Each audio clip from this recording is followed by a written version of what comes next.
just your set. I'm Terry Jones, and I'm King Lear. I'm Eric Idle, and I'm Edmund. I'm Michael Palin, and I'm Cordelia.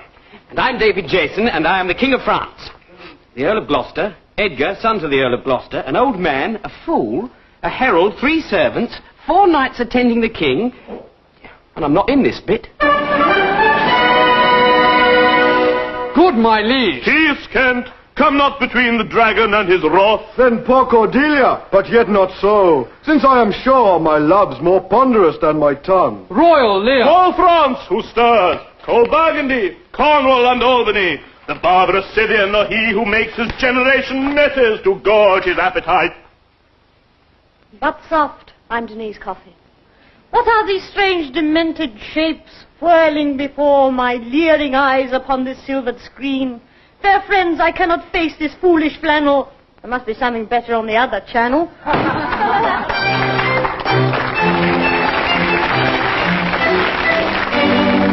We present number 6 in the series, Musicians at Work. This week, a popular German group, the Erich von 2-3 Players, formerly known as the Erich von 2-3 Four.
Morning, sir. Morning. Could I have a dozen eggs, please? 2 pounds of stewing steak, half a pound of tomatoes, 3 pounds of potatoes, a lettuce, a tin of peas, and a pack of cornflakes, please. Yes, sir, certainly, sir. Thank you. There we are. What's that? A tin of shoe polish. I didn't ask for a tin of shoe polish. Oh, sorry, sir. No, sorry, sir. That's all right. Well? Oh, a dozen eggs, 2 pounds of stewing steak, a half a pound of tomatoes, 3 pounds of potatoes, a lettuce, a tin of peas, and a packet of cornflakes, please. Make up your mind, sir. But I don't know. I don't want that. Well, look, all right. Well, will you wait there, sir, while I serve this gentleman, please? Oh, yes. Just a moment. Hello, Mr. Jenkins, how are you? Hello. Could I have a tin of shoe polish, please? Yes, certainly. Morning. There we are. Dozen eggs, lettuce, tin of peas, and a packet of cornflakes. Oh, dear. Oh, never mind about the peas. There you are, thank Mr. Jenkins. Lovely. Would you put it on the bill? Yes, I will do indeed. Bye-bye. Cheerio. Now then, made up your mind? Yes. Could I have what that gentleman had, please? A tin of shoe polish. Yes. I'm sorry, sir, I sold the last one. I'll tell you what I can give you. A dozen eggs, 2 pounds of stewing steak, half a pound of tomatoes, 3 pounds of potatoes, lettuce, tin of peas, and a packet of cornflakes. That would be all right. I'd just take the hat. Oh, there you are, sir. We've got hundreds of them.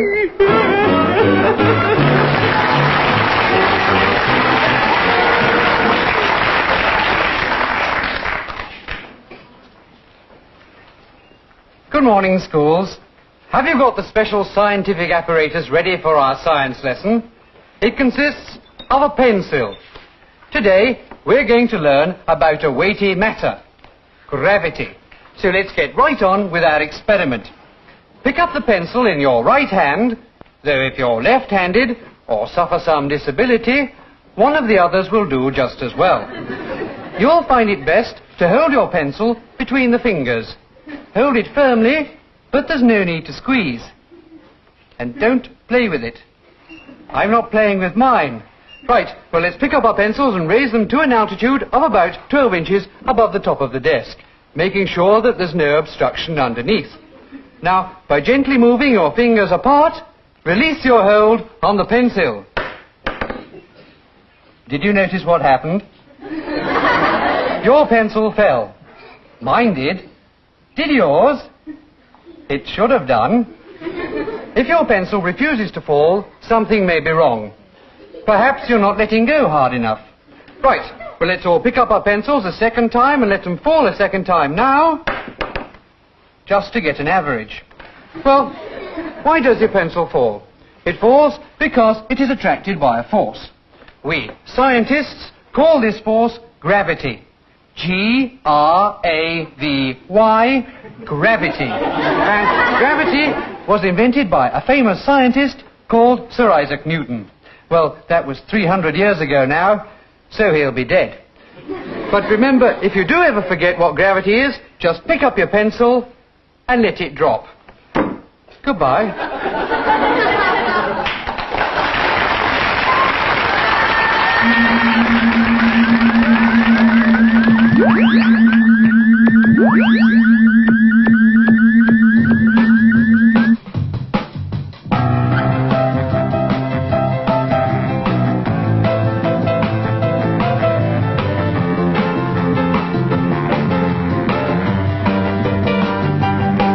I was working in the lab late one night when my eyes beheld an eerie sight. For my monster from the slab began to rise, and suddenly, to my surprise, he did the monster mash. It was a graveyard smash. It caught on in a flash.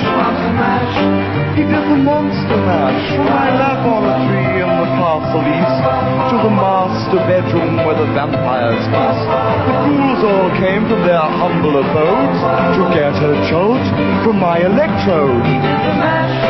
They did the monster mash. It was a graveyard smash.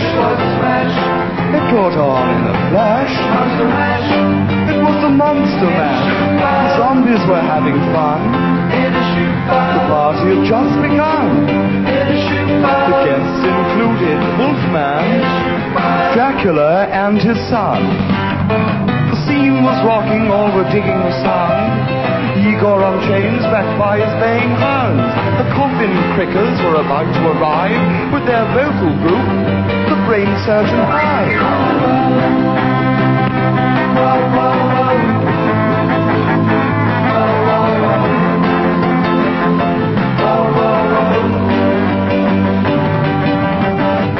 Ladies and gentlemen, the point in the program that's going to give me great personal pleasure, I'm going to introduce you to the electric spoons. You'll notice that the Brainiac device is already in place, and the professor is introducing the special magneto bulb into the oral stricture, and yes, the maximum voltage is up, and in a few moments the countdown is going to begin. The special rubber gloves are inserted, and the spoons are in place. The professor's confident, he's dribbling, and the countdown begins now.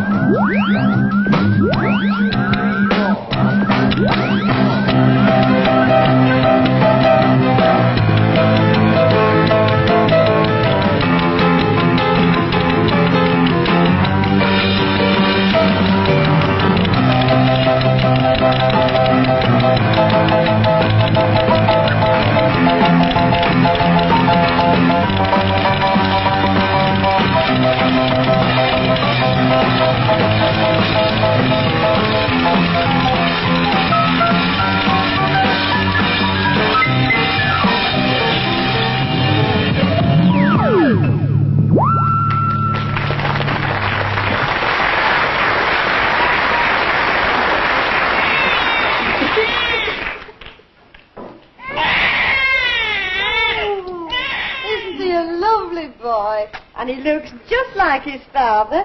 Mr. Thompson? Oh.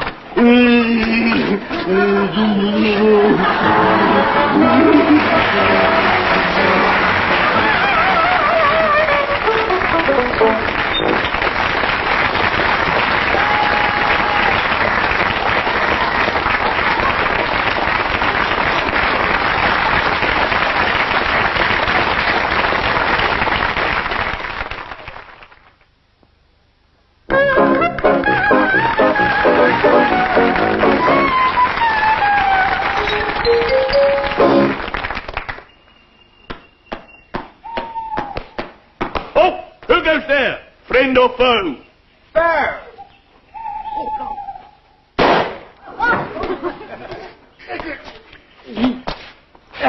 Well done, Foster. Just testing.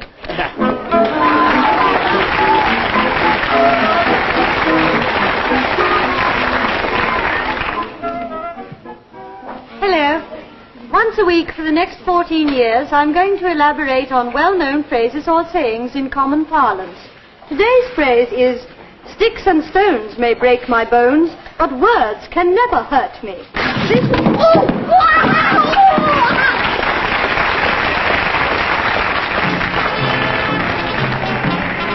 In the unceasing war against crime, Scotland Yard uses many devices, and one of these is known as the Stool Pigeon.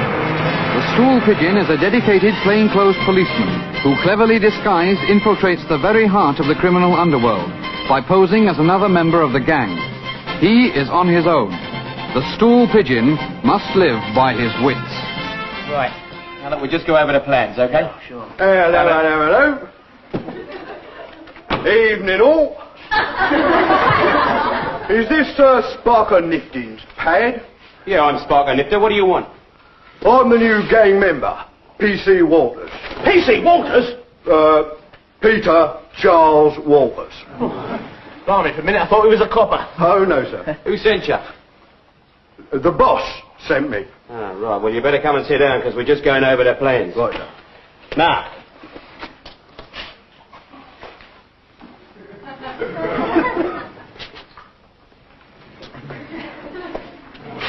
Right.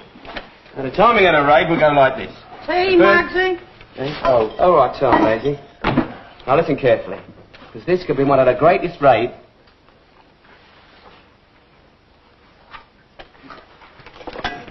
It's one of the greatest raids ever planned.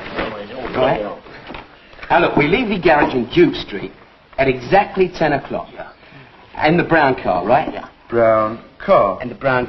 See?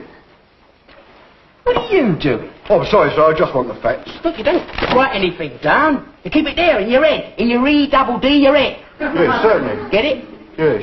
Right. It wasn't the mode of procedure I was taught at gang college. Now, look. You've got to be outside the bank before 10:15. Right now, then you, Vince, you'll take the van and you'll go and park it round this corner here. Right. Can't do that. Right up. Why not? Eh? Double yellow lines.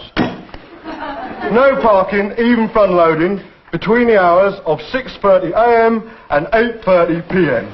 Listen, wise guy. Whose side are you on? I'm on the side of the criminal. Right. Now, look. I've timed it right down to the last second. At 10:22, the security van comes up to the back door of the bank. At 10:24 exactly, the safe is blown. Now, that will give us 30 seconds to get from the safe into the getaway car. Gentlemen, that's enough. Eh? I have a nasty surprise for you. I am not a criminal. I am, in fact, a stool pigeon. No. You what? I am a plainclothes police officer in disguise. So am I. Superintendent Jackson, CID. Whoa. So am I. Sergeant Pepper, Criminal Records. So am I, Police Constable Raymond Francis, Q Division. Policewoman Valerie Foster, C Division. Blimey, we're all coppers. You mean this isn't the very heart of the criminal underworld, where lurk some of Britain's most notorious villains? What are we going to do, Super? Can you blow a safe, Sergeant? Well, actually, I can, you know.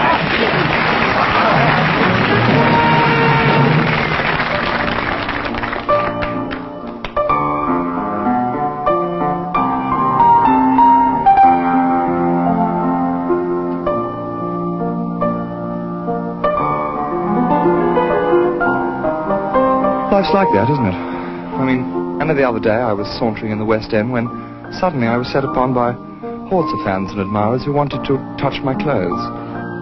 Wildly I sought for sanctuary, and I found myself in the darkness of a cinema. Normally, of course, I wouldn't be in there, but that day I saw something rather special, something that really moved me. I want to share this experience with you. It was the sound of music.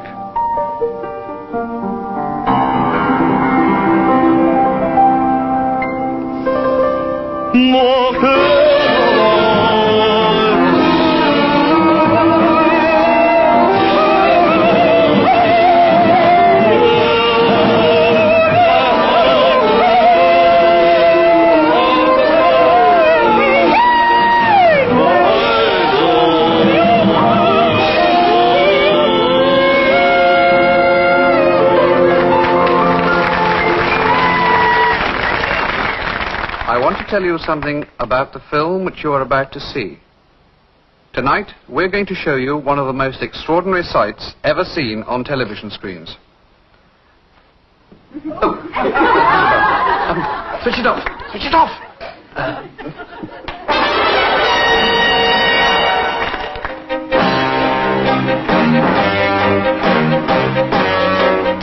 This is Capitão Fantástico speaking. As usual, I was having my lunch when...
told me that something was wrong.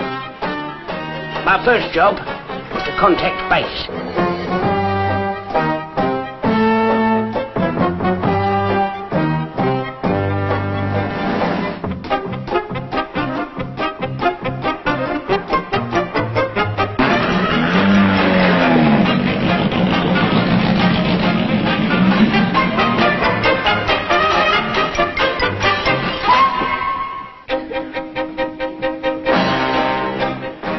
At last I found what I was looking for.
Mysterious tree.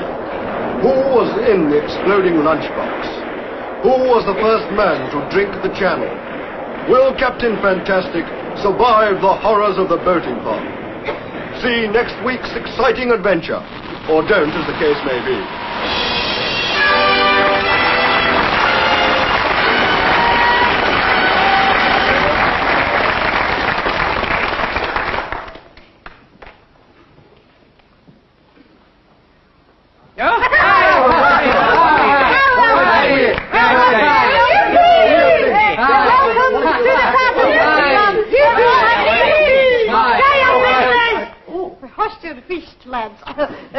I would like to introduce you now to a very talented Joe, the wee McJobby Bandy. And here he is, the man himself, Robbie Band. Well, thank you very much.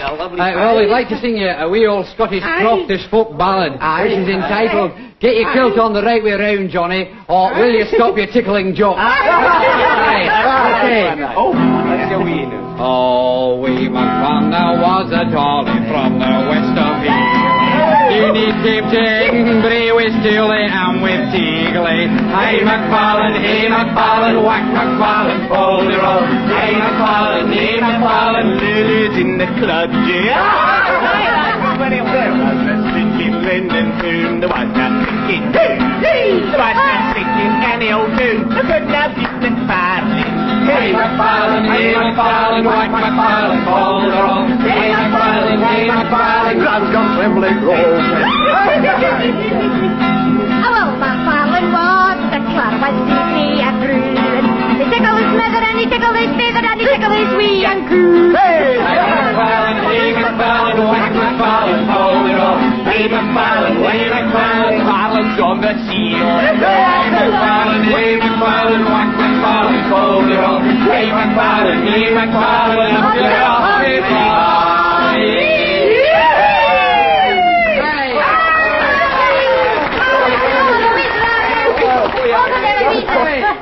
Now, who's for a wee little drink here?